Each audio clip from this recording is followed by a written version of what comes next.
ये एक ऐसी मूवी जिसमें एक पर्सन गड्ढे में गिर जाता है जिसमें कई सारे डेड बॉडीज होते हैं। अब वो वहां से बाहर कैसे निकलेगा, किसने उसे गड्ढे में डाला और इतने लोग आखिर मरे कैसे, ये सब मूवी देखने पर ही मालूम पड़ता है। बाकी अगर ये फिल्म डायरेक्टली एंजॉय करना है तो डिस्क्रिप्शन में टेलीग्राम चैनल का लिंक दे दिया हूँ, जा करके देख सकते हो। तो मूवी शुरू होती है और हमें एक इंसान गड्ढे में होश में आता दिखता है। अभी पूरी तरह अंधेरा है और ये बंदा कंफ्यूज्ड है। होश में आते ही ये पर्सन चेक करता है कि उसके पॉकेट में क्या है और उसे एक लाइटर और चाबी मिलती है।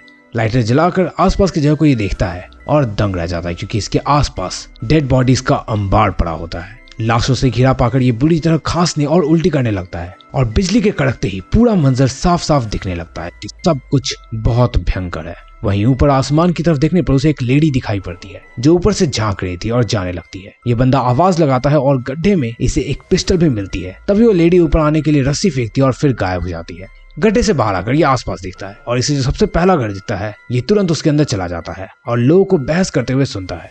सुनकर ऐसा लगता है कि ये लोग उसकी ही बात कर रहे हो और बस ये आवाज को फॉलो करते हुए किचन में जाता है और एक ग्रुप से मिलता है।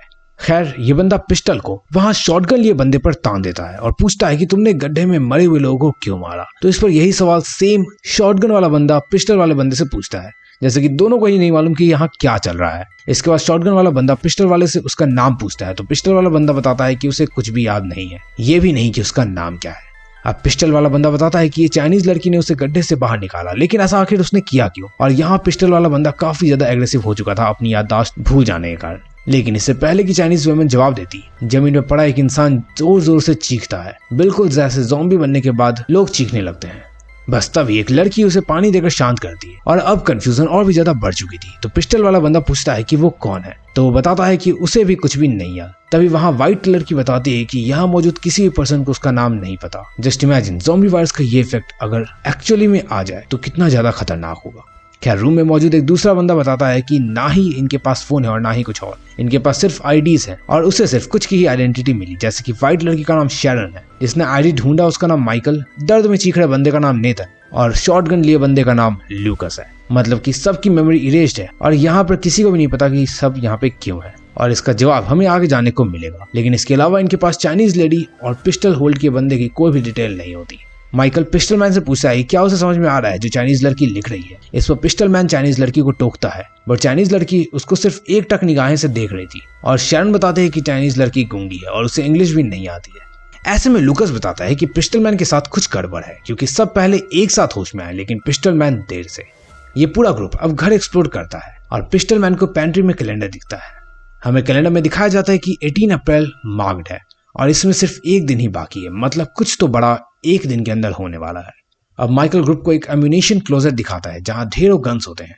अब पिस्टल मैन सजेस्ट करता है कि सबको गन उठाना चाहिए और आसपास के इलाकों में देखना चाहिए, पर लूकस मना कर देता है और कहता है कि सुबह जाने में ही भलाई है क्योंकि रात में हो सकता है कि कुछ गड़बड़ हो जाए।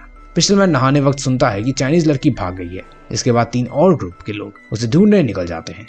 पिस्टल बंदे की याददाश्त थोड़ी थोड़ी रिटर्न होने लगती है, जैसे वो डेड बॉडी को खींच रहा हो और उसे रियलाइज होता है कि वो शायद पहले एक बूढ़ा आदमी था।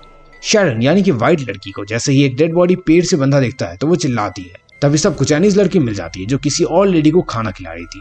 अभी लेडी थोड़ी अजीब थी, साथ ही इसके हाथ पैर बंधे हुए थे। अब वहां पर पिस्टल मैन भी आता है और उसे देखकर ये लेडी और भी ज्यादा सनकी हो जाती है और उस पर अटैक करने लगती है। अब डेफिनेटली इस पिस्टल बंदे में कुछ गड़बड़ है। खैर वो गड़बड़ क्या है ये सब हमें आगे जानने को मिलेगा, लेकिन फिलहाल के लिए लूकस उस पागल लेडी को अपने बंदूक से नॉकआउट कर देता है। आई मीन फिजिकल बंदूक से, बायोलॉजिकल नहीं। वापस सीन घर का आता है जहां पिस्टल मैन एक दरवाजे खोलने की कोशिश करता है। वहां नेथन आता है जो कहता है कि ही थिंक्स वो उसे जानता है। इस पर पिस्टल वाला बंदा बात को इग्नोर कर देता है और वो वापस से गेट खोलने में लग जाता है। पिस्टल मैन को नेथन जॉन डो से रेफर करता है पर कहता है कि इसे कल खोला जाएगा क्योंकि अभी सब सो चुके हैं। अगले दिन माइकल बताता है कि उसे ग्रुप के साथ जाकर मिसिंग कार्स को ढूंढना है क्योंकि उसे अच्छे से शूटिंग करने आती है और वो सबको सेफ रख सकता है। बट लूकस यहाँ मना कर देता है और उसे घर को गार्ड करने को कहता है और सब चले जाते हैं। माइकल चाइनीज लड़की से बात करता है कि वो बाकी के जितना स्मार्ट नहीं है लेकिन उसे यहाँ होने की जरूर कोई वजह है। और बस तभी दूर से चिल्लाने की आवाज आती है और माइकल चाइनीज लड़की को घर में अकेला बंद करके आवाज के पीछे निकल जाता है। देखो ये मेरे को बिल्कुल भी समझ नहीं आता कि सारी इंसानियत ऐसे हॉरर फिल्मों में ही क्यों जागती है। वहां जाकर माइकल एक इंसान को फेंस के जाल में फंसा देखता है और बस इंसानियत के नाते उसकी मदद करने जाता है, पर वो माइकल को मार देता है और वापस से रोते हुए हेल्प मी कहने लगता है। रास्ते में चलते हुए ग्रुप को 2 गाड़ियां लकड़ी से ढकी हुई मिलती है। शैरन एक गाड़ी को स्टार्ट भी कर लेती है और तभी पिस्टल बंदा यानी जॉन डो बताता है कि गाड़ी में पेट्रोल नहीं है और बोलता है कि हम लोग बाहर जाकर रिफिल करवा सकते हैं और आगे देख सकते हैं कि हमारे काम का कुछ मिल जाए। तभी लूकस बताता है कि तुम हमारे साथ नहीं हो। वो ऐसा एक पिक्चर के बेसिस पर बोला था जिसमें जॉन डो नहीं था और बाकी सभी थे। इसके अलावा लूकस बताता है कि आगे कुछ भी नहीं है, तो आगे हम गाड़ी से गए तो फंस भी सकते हैं। वापस जाते हुए सब चाइनीज लड़की से टकराते हैं जो उन्हें ढूंढ रही थी। वो उसे माइकल के पास लेकर जाती है जो अब मर चुका था, जिसे देख चाइनीज लड़की रोने लगती है और वहाँ जो आदमी फंसा हुआ होता है वो सबको देखकर चीखता है और बस इसी पर जॉन उसे शूट कर देता है। अब जॉन नेथन की कार की चाबी लेता है और शैरन के साथ निकल पड़ता है एक वीरान बिल्डिंग के पास, जहाँ दोनों ही गाड़ी ढूंढते हैं और पेट्रोल कैन ढूंढने लगते हैं। अब हर लड़की की तरह शैरन भी खुद को आईने में देखने लगती है और तभी एक बच्चा पीछे से दौड़ता हुआ भागता है। अब दोनों उसे देखने जाते हैं और वो बच्चा एक बिल्डिंग के अंदर भाग जाता है, लेकिन वहाँ का एंट्रेंस लॉक्ड था। जॉन बच्चे से पूछता है कि क्या वो उसे जानता है, तो बच्चा बोलता है जोना यहाँ से चले जाओ। इससे जॉन को आइडिया लग जाता है कि उसका ओरिजिनल नेम जोना है। जोना बच्चे को बात करने को कहता है लेकिन बच्चा मना कर देता है। वहीं घर में लूकस को कुछ याद आ रहा होता है जिससे सब मेसी हो जाता है और वो काफी ज्यादा परेशान होने लगता है। चाइनीज लड़की उसको कंसोल करने के लिए हाथ लगाती है और जिससे वो उसके हाथ को और दबोच लेता है, जिससे चाइनीज लड़की डर कर भाग जाती है। पैरेलली रॉटविलर जोना पर भौंकने लगता है और जोना और भी ज्यादा फ्यूरियसली बच्चे को कुत्ते को शांत करने को कहता है, लेकिन बच्चा रॉटविलर को जोना को मारने का ऑर्डर देता है। अब इससे गुस्सा होकर जोना गोली चला देता है ताले पर और बोलता है कि बच्चे को इसके बारे में सब पता है और उसको बच्चे से बात करनी है। इस पर शैरन गुस्सा हो जाती है और बोलती है कि वो बच्चे पर गोली कैसे चला सकता है और वो प्यार से बच्चे को गेट खोलने को बोलती है, लेकिन कुछ भी काम यहाँ नहीं कर रहा था और उल्टा शैरन और जोना इंटीमेसी के एंगल से एक दूसरे को टच करते हैं। घर पर लूकस के सिम्टम्स को मॉनिटर करके नेथन पता करने की कोशिश करता है कि उसको क्या हो रहा है। अब नेथन और चाइनीज लड़की जंगल में जाते हैं जहाँ चाइनीज लड़की रात में लेडी को खाना खिला रही थी और नेथन को रियलाइज होता है कि वो इस जगह को अच्छे से जानता है। नेथन आगे जाता है, उसे कई डेड बॉडीज दिखती है और उसका पैड एक चश्मे पर जाता है। इसे पहनकर नेथन को सब चीजें याद आने लग जाती है कि उसका लोगों के इनह्यूमन ट्रीटमेंट को लेकर शैरन और जोना के साथ आर्गुमेंट हुआ था। नेथन को चाइनीज लड़की छोड़कर घर चली जाती है जहाँ लूकस अब उसको फॉलो करने लगता है। वो उससे रिक्वेस्ट करता है कि वो उसे अकेला ना छोड़े और वो उसे हर्ट भी नहीं करेगा, पर चाइनीज लड़की आयरन दरवाजे के पीछे छिप जाती है। लूकस उसे बोलता है कि अब उसे सब याद आ गया है, लेकिन कुछ ना होने पर वो घर के बाहर जाता है और देखता है कि एक दरवाजा घर के बेसमेंट की ओर जा रहा है। वो बेसमेंट दरअसल मेडिकल लैब लग रही थी और full on research related equipments वहाँ पड़े हुए थे। उसे वहाँ लैपटॉप दिखता है जिसे वो चालू करता है। दूसरी तरफ नेथन उस लेडी से मिलता है जिसे रात में देखा गया था और उसकी गोद में एक बच्चा भी था।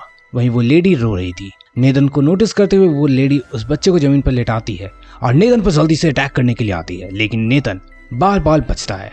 अब तेजी से वहां से भागकर वो कुछ लोगों को ज़ॉम्बी लाइक चलते हुए और उसकी तरफ आता स्पॉट करता है।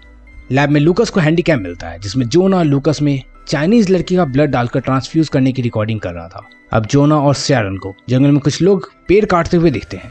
शैरन के मना करने के बावजूद जोना उन्हें टोकता है और बस ये काम में बिजी लोग पागल की तरह उनकी ओर भागने लगते हैं। ये दोनों भी तेजी से भागते हुए थोड़ी दूर आ जाते हैं, लेकिन अचानक से वो सभी ज़ॉम्बीज रुक जाते हैं। दरअसल यहाँ पर पहले से इन्फेक्टेड डेड बॉडीज की स्मेल उन्हें रेपल कर रही थी, तो एक थोड़ी अलग थ्योरी हमें यहाँ पे देखने को मिलती है।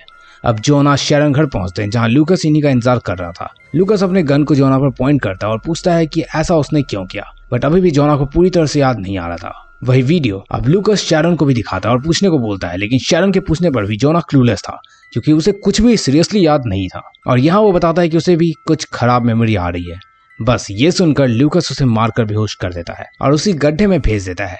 अब एक बार फिर जोना को होश आता है और वहाँ डेड बॉडी के शोल्डर में बने हुए एक टैटू से उसे सब कुछ क्लियरली याद आने लगता है। इधर लूकस और बीमार होने लग गया था। वो बौखला रहा था, जिस पर शैरन उसे बैठने को कहती है, लेकिन वो चाइनीज लड़की को क्रीपली पकड़ लेता है। शैरन उसको रोकने को बोलती है, लेकिन लूकस उसे धक्का दे देता है और फिर से वो चाइनीज लड़की के पीछे जाने लगता है। इस पर शैरन फायर करके अल्टीमेटम दे देती है कि बस बहुत हुआ। इससे लूकस भागता है और अगेन चाइनीज लड़की जोना को गड्ढे से बाहर निकालती है। जोना उसे बताता है कि 18 अप्रैल में और भी कम वक्त है। जोना और डिटेल में पास्ट को जानने के लिए उसी बच्चे के पास पहुंचता है जहां उसे एक कंटेनर मिलता है जिससे वो सारे सामान को देखता है एंड उसे एक मैप मिलता है। जब वो मैप के अकॉर्डिंग कहीं जा रहा था तो उसे वही फैमिली मिलती है। वहां एक बूढ़ी औरत थी। वो क्लियरली जोना को बोलती है कि तुमने सब बर्बाद कर दिया है एंड अब no more needles, but I need subscribers, तो चैनल सब्सक्राइब कर देना। खैर वो जोना को बताती है कि उसने एक्सपेरिमेंट के लिए सबको यूज किया, लेकिन वो उसे नहीं मारेगी क्योंकि वो जोना जैसी नहीं है। वहीं एक और कार्ड पड़ी हुई थी जिसे जोना देखता है एंड उसमें कंटेनर था। इसके अलावा मैप, डॉक्यूमेंट्स एंड उसकी और शैरन की कुछ पिक्चर्स वहां रखी हुई थी, जिससे वी कैन अंडरस्टैंड कि ये दोनों GFBF थे। अब इससे जोना को सब याद आ रहा था वो देखता है कि शैरन की गाड़ी उसकी ओर बढ़ रही थी, लेकिन उसके अंदर लूकस था। लूकस की खराब कंडीशन को देख वो बताता है कि उसे याद आ चुका है कि वो एक डॉक्टर है और उसमें वायरस फैल रहा है जिसे जोना ठीक कर सकता है। लेकिन लूकस पर जैसे खून सवार हो, वो जोना को मारता है, लेकिन जोना भी रिएक्ट करके पत्थर से हमला कर देता है एंड इससे लूकस मारा जाता है। एंड ये एक मेजर टर्निंग पॉइंट था क्योंकि जोना की सारी मेमोरी वापस आ चुकी थी। उसे याद आता है कि लूकस के सक्सेसफुल ट्रीटमेंट के दौरान एक लेडी अपने सेल से भाग गई थी और उस पर ही अटैक कर दी। जोना उसे मार देता है और फिर जेल बंद थी या नहीं, नेथन को इसका रिस्पॉन्सिबल ठहराता है और यही same blame game Nathan Michael को कहता है। अब इससे आर्गुमेंट शुरू हो जाता है और नेथन बोलता है कि वो किसी चीज के लिए रिस्पॉन्सिबल नहीं है। जोना अब नेथन को उस लेडी को गड्ढे में डालने को कहता है, लेकिन नेथन इसमें भी मना कर देता है। अब जोना घर की ओर जा रहा था, साथ ही उसे रास्ते में फ्लैशबैक भी पड़ रहे थे जिसमें माइकल बता रहा था कि इन्फेक्टेड हर जगह है। उसी फ्लैशबैक में जोना खुद सबको वैक्सीन लगाने को कहता है, लेकिन इस पर शैरन मना कर देती है। जोना बताता है कि अब बिल्कुल भी वक्त नहीं है और इससे पहले कि वो कुछ करता, एक ज़ॉम्बी उसे इन्फेक्ट कर देता है। बस अब बाइट से रिकवर करने जोना खुद को इंजेक्शन का डोज लगाता है और बेहोश होकर इसी गड्ढे में गिर जाता है। मतलब कि हम समझ चुके थे कि सब गड्ढे में कैसे गिरे। इसी के साथ अब नेथन की आंख खुलती है, उसे सब कुछ याद आ चुका था और शैरन को भी। नेथन को घर में शैरन मिलती है और दोनों भाई बहन गले मिलते हैं। पीछे पीछे ज़ॉम्बीज भी उनकी ओर आ रहे थे और अटैक करते हैं और इन दोनों को रियलाइज होता है कि अब इन्फेक्टेड की डेड बॉडी की स्मेल भी इफेक्टिवली तरीके से रिपेल नहीं कर रही, मतलब कि अब सब कुछ खत्म हो चुका है। ऐसे में शैरन जोना को एक लेटर लिखती है। शैरन ये भी बताती है कि ये चाइनीज लड़की ही की है ह्यूमैनिटी की, cause she is immune और उसको प्रोटेक्ट करना है एट एनी कॉस्ट। आखिरकार सुबह हो जाती है। नेथन को हेलीकॉप्टर की आवाज सुनाई देती है। वो बाहर निकल कर आता है रेस्क्यू टीम को देखने के लिए, but rescue team hunting mission पर थी, तो बस नेथन को ब्रूटली मारा जाता है और बाकी तीनों लोग बस देख रहे होते हैं। जोना शैरन से मिलता है, बट शैरन बहुत बुरी तरह घायल हो चुकी थी, उसे इन्फेक्टेड ने घायल कर दिया था। ऐसे में जोना गड्ढे में कूद कर डेड प्रेटेंड करना सही समझता है और दोनों ही कूद जाते हैं। गड्ढे में वो लेटर देती है और बोलती है बिल्कुल ऐसा ही करना। एक बार फिर दोनों वैक्सीन लेते हैं। जोना बेहोश हो जाता है और उस लड़की की डेथ हो जाती है। कुछ वक्त बाद फिर से जोना को होश आता है। फिर से चाइनीज लड़की रस्सी फेंक कर जोना को बाहर निकालती है और अनफॉर्चुनेटली जोना को कुछ भी याद नहीं रहता, मतलब कि वो सब कुछ भूल चुका था और जोना उस लेटर को वहीं छोड़ देता है। आखिर में लेटर को नरेट करते हुए फिल्म खत्म हो जाती है और सामने लाखों पे डेड बॉडीज दिखते हैं जो कि इन्फेक्टेड्स के थे। वैसे यहाँ तक देख लियो तो चैनल सब्सक्राइब कर देना और टेलीग्राम चैनल का लिंक डिस्क्रिप्शन में दे दूंगा, उसे भी जाकर ज्वाइन कर सकते हो। और बाकी तुम्हें कोई और फिल्म देखनी है तो राइट साइड पर क्लिक करके देख लेना। बाय।